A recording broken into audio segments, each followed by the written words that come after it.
Hola, què tal?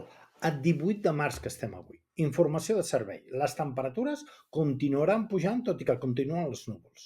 Esperem una altra pertorbació, ara l'anomenada Lorans, que farà que a la tarda caiguin precipitacions que seran minces i intermitents. La cota de neu pujarà als 1.800 metres.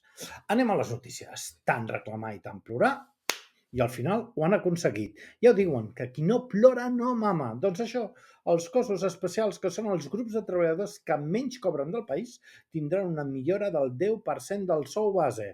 A veure quan tarden en reclamar més coses. Més notícies. Ara resulta que el govern justifica el canvi de la norma del català per garantir els serveis. Això és pitjor que el camarot dels germans Marx. Ara català per tothom, ara no. Al final tots acabarem parlant espanyol i així no hi haurà problema. Com defensem la nostra identitat, mare meva.